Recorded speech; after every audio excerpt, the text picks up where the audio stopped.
All right, well, it's my pleasure to introduce the next speaker, Professor James Faulconer, who holds a triple appointment at Brigham Young University, and I'll see if I can get these right. He's a professor of philosophy, the Richard L. Evans Chair for Religious Understanding, and the co-director of the Wheatley Institute at BYU. He's the author of numerous articles and books, many of which he edited and co-edited on continental philosophy as well as Mormon studies. Recently, he authored the book called Faith, Philosophy, and Scripture, which came out a couple of years ago, and he has 2 or 3 books, I think, in press currently. 2 of them, I believe, are listed in the program. The Book of Mormon Made Harder and the Doctrine and Covenants Made Harder. So please, let's welcome Professor Faulconer.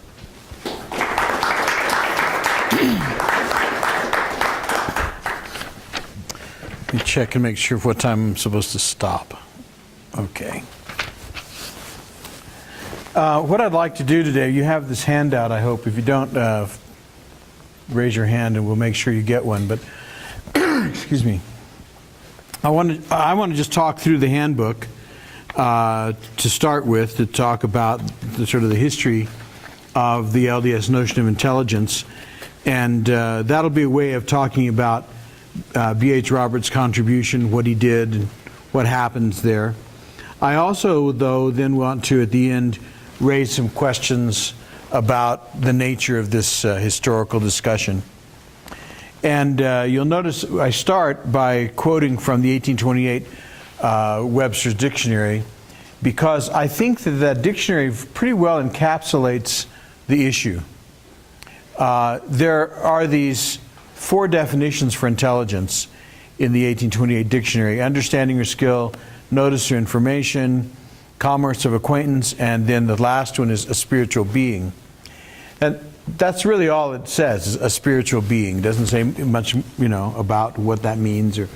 But it's from that I'm fairly certain that a lot of early Mormon discussion of intelligence gets its beginning.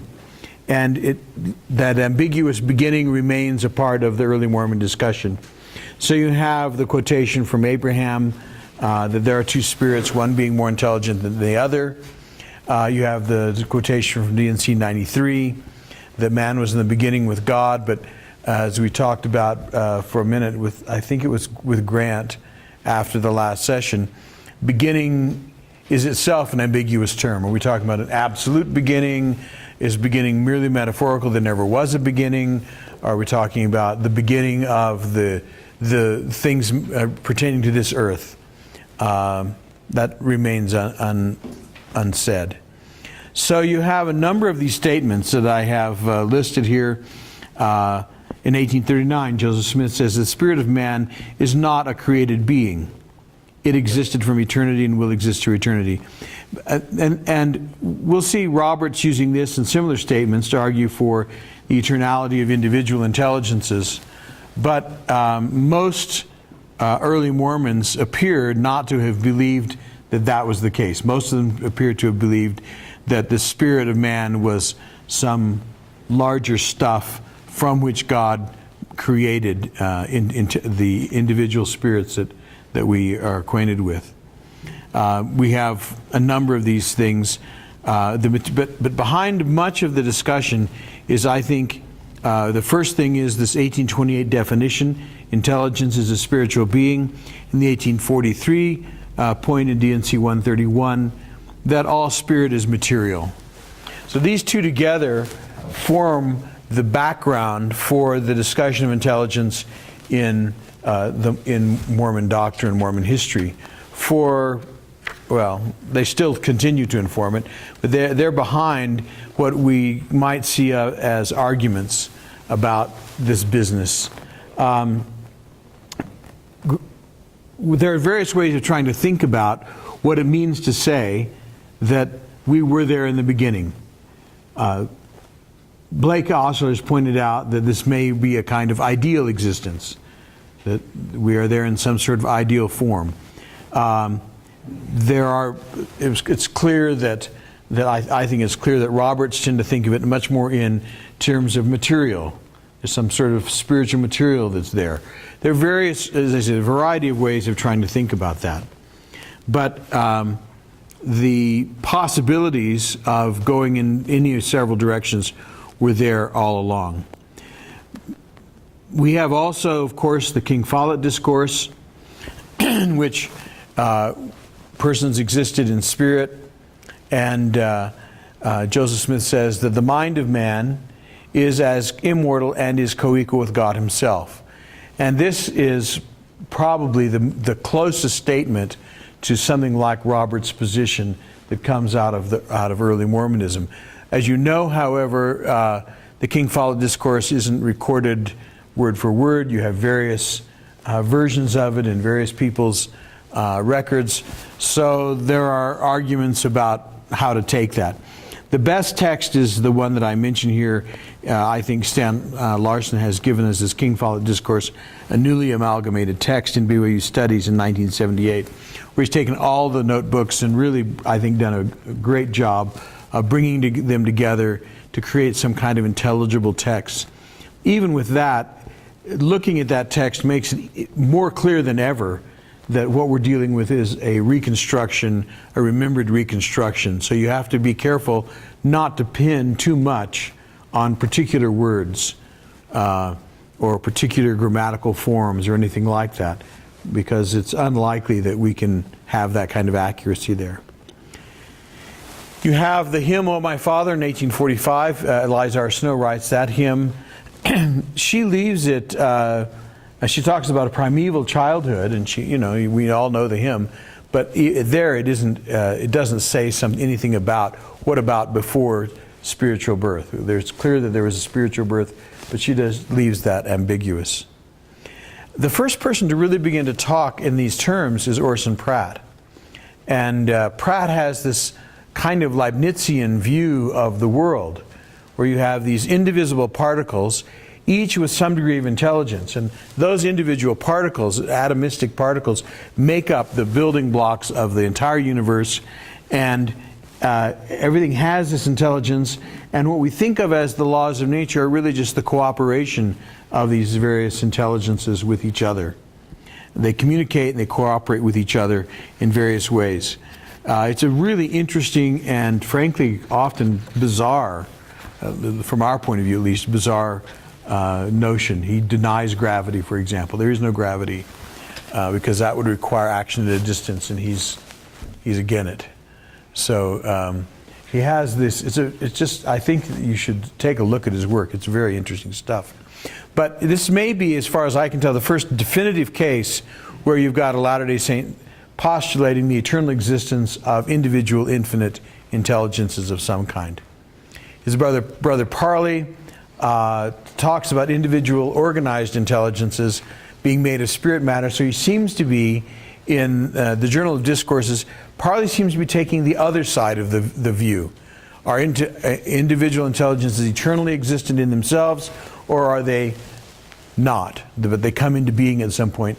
And it appears that Orson Pratt took the "they are eternally existent as individuals" view, and Parley took the "no, they're not" view. But that isn't perfectly clear, because Terrell Givens tells me that Parley Pratt is the origin of most of Orson Pratt's thinking. Now, I haven't seen the documents on that.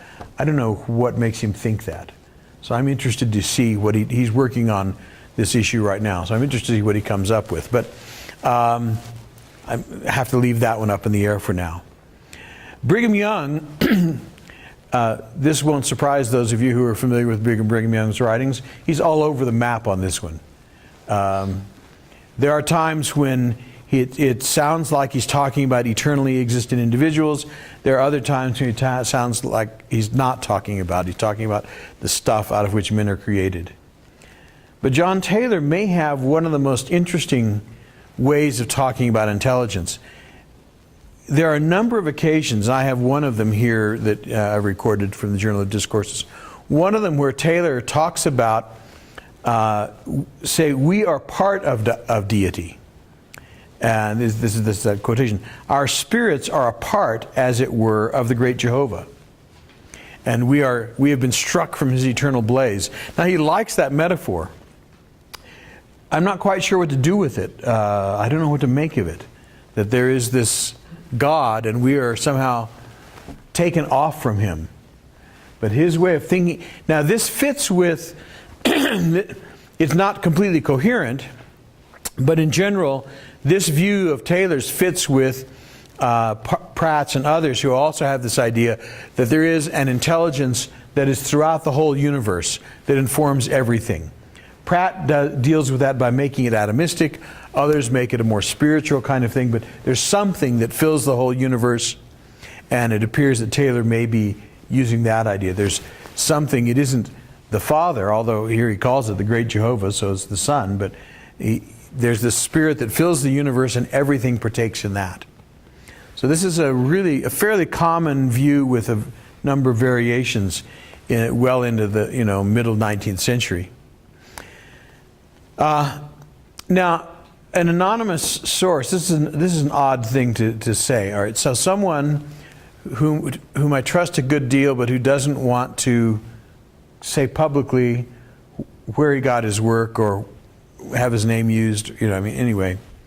So, a correspondent wrote to me last week to say, I saw your little outline, and I think you should know that I have found a place in the 1890s where B.H. Roberts, earlier than some of the other people that we're going to talk about, talks about eternally individual intelligence. But he wouldn't tell me the place, and he wouldn't let me use his name. So, there you go. Don't know what to do with that.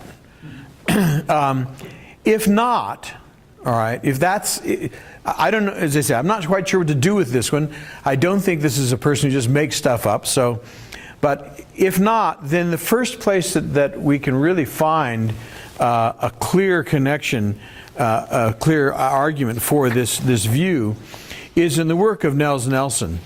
Nels was an English professor at BYU, very popular. He was sort of the Hugh Nibley of his day. When the Mazer Building was dedicated, President Smith, Joseph F. Smith, said, they asked what they should put in the cornerstone, the standard works and 3 or 4 books by Nels Nelson. That's what he wanted in there. One of the lessons of life is remember Nels Nelson. Nobody knows who he is. And in the early 20th century, everybody knew who he was. So don't forget that when you become famous. But Nelson writes this article in 1895 in which he identifies intelligence and the uncreated ego. Now, Nelson and Roberts both thought of intelligence as conscious. I don't think one has to think in those terms in order to have individual uncreated ego entities. So whether it's an ego or not is another question. But he talks about this intelligence as uncreated ego in The Contributor, an early